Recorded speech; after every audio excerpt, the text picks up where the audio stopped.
51 शक्तिपीठों में से 3 को सबसे पवित्र माना जाता है, क्योंकि वे देवी माँ के 3 सबसे महत्वपूर्ण पहलुओं का प्रतीक है। कामाख्या देवी शक्तिपीठ क्रिएशन या निर्माण के लिए, बिहार के गया शहर में मंगला गौरी शक्तिपीठ नरिशमेंट या पोषण के लिए, और उज्जैन में महाकाली शक्तिपीठ एनिहिलेशन या विनाश के लिए।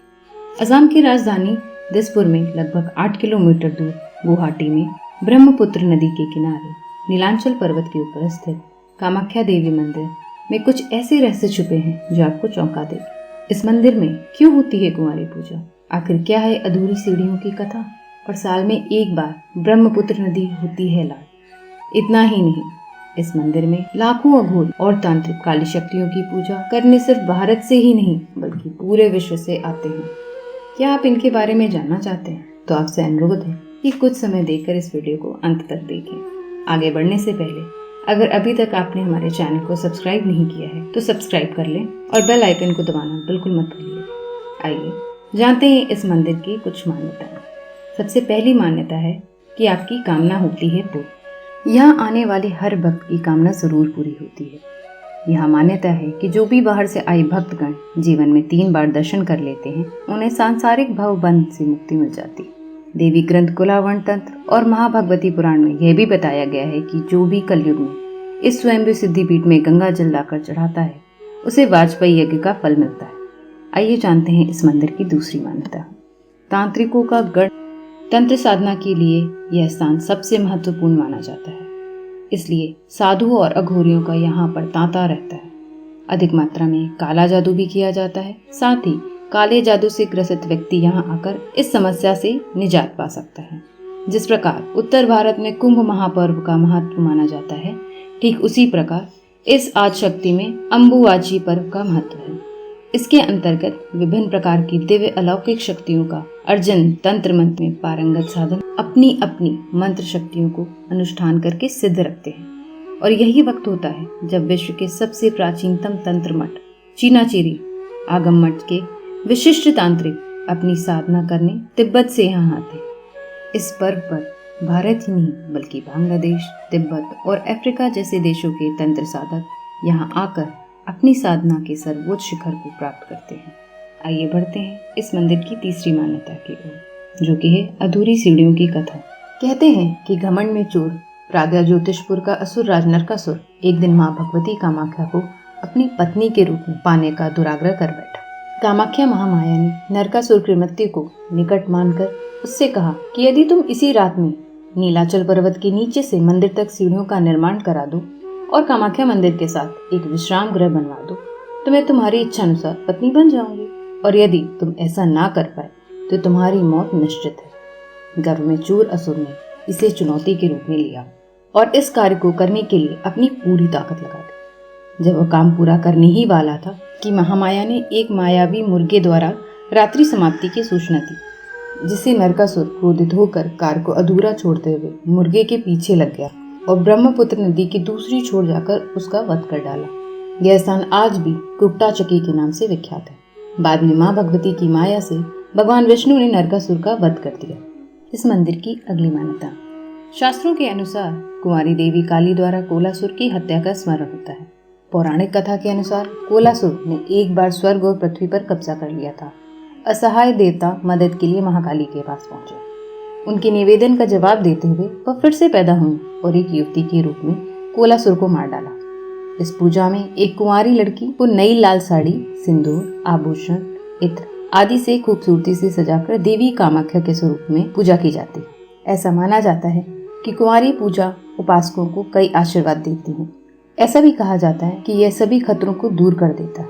कुंवारी पूजा का दर्शनीय आधार महिलाओं के मूल्य को स्थापित करना है। यह शक्तिपीठ विश्व का सर्वोच्च कुंवारी तीर्थ भी माना जाता है, इसलिए इस शक्तिपीठ में कुंवारी पूजा अनुष्ठान का भी अत्यंत महत्व है। आज शक्ति की प्रतीक सभी कुल व वर्ण की कुंवारियां होती हैं। किसी जाति का भेद नहीं होता है। इस क्षेत्र में सभी वर्ण व जातियों की कुंवारी वंदनीय है अथवा पूजनीय है।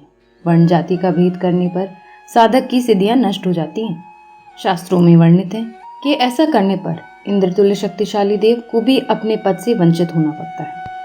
चलिए बढ़ते हैं इस मंदिर की अगली मान्यता की ओर। अम्बुबाची मेला जिसे स्थानीय रूप से अमेती या अमोती के नाम से भी जाना जाता है, उत्तर पूर्व भारत का सबसे बड़ा धार्मिक आयोजन है। अम्बु शब्द का अर्थ है पानी और वासी या बाची का अर्थ है बहना।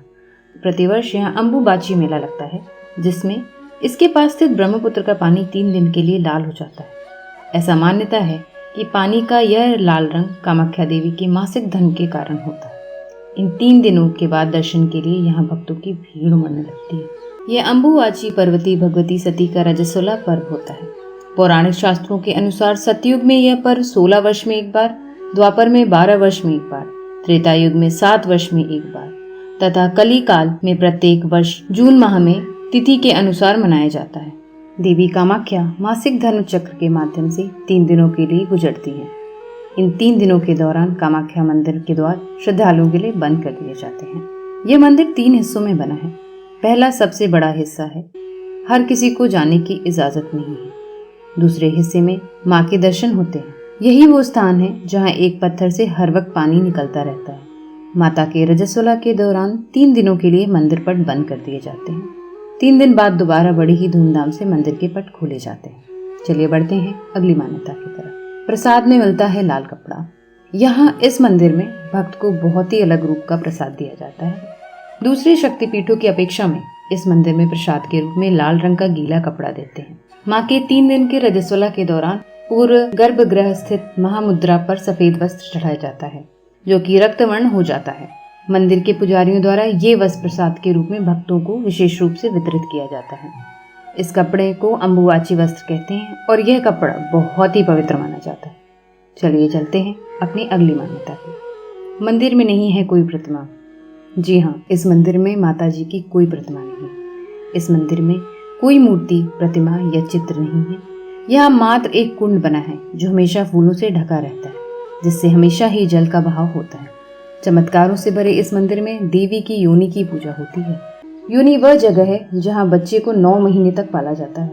यहीं से बच्चा इस दुनिया में प्रवेश करता है और इसी को सृष्टि की उत्पत्ति का कारण माना जाता है। दुनिया का निर्माण और पालन पोषण के लिए देवी सती के गर्भ की पूजा की जाती है। जिस प्रकार मनुष्य अपनी माँ की योनि से जन्म लेता है, लोगों की मान्यता है, उसी प्रकार जगत की माँ देवी सती की योनि से संसार की उत्पत्ति हुई है, जो कामाख्या देवी के रूप में है। चलिए बढ़ते हैं इस मंदिर की अगली मान्यता की। 51 शक्तिपीठों में से एक है ये मंदिर। भगवान शिव शोक में सती के निर्जीव शरीर को अपने कंधे पर धारण करके पूरे ब्रह्मांड में भटक रहे थे और उन्होंने दुख में तांडव नामक एक लौकिक नृत्य करना शुरू कर दिया। ब्रह्मांड को शिव के इस प्रकोप से बचाने के लिए भगवान विष्णु ने सती के शरीर को टुकड़ों में विभाजित करने के लिए अपने सुदर्शन चक्र से देवी सती के शरीर को काट दिया। ये टुकड़े जहां जहां गिरे वह शक्तिपीठ कहे गए। कामाख्या देवी शक्तिपीठ में देवी सती का योनि का भाग गिरा हुआ था। यहाँ शक्ति कामाख्या देवी और भैरव उमानंद है। और अंत में कुछ सावधानियां जो कि आपको ध्यान में रखना चाहिए इस मंदिर में प्रवेश होने से पहले। ध्यान दें, कामाख्या मंदिर में अम्बुवाची के समय कुछ विशेष सावधानी रखनी चाहिए। इस समय नदी में स्नान नहीं करना चाहिए, जमीन या मिट्टी को खोदना भी नहीं चाहिए, ना कोई बीज बोना चाहिए। इन दिनों में यहाँ शंख और घंटी नहीं बजाते हैं। भक्त अन्न और जमीन के नीचे उगने वाली सब्जी और फलों का त्याग कर देते हैं। ब्रह्मचार्य का पालन करना बहुत जरूरी है। जितना ज़्यादा हो सके अपने इष्ट देव के मंत्रों का जाप करना चाहिए। हम आशा करते हैं आपको ये वीडियो पसंद आया होगा। अगर आपको ये वीडियो पसंद आया है तो प्लीज़ लाइक करें और हमारे चैनल को सब्सक्राइब करना ना भूलें। चलिए मिलते हैं आपसे अगले वीडियो में। जय माता दी, जय कामाख्या देवी।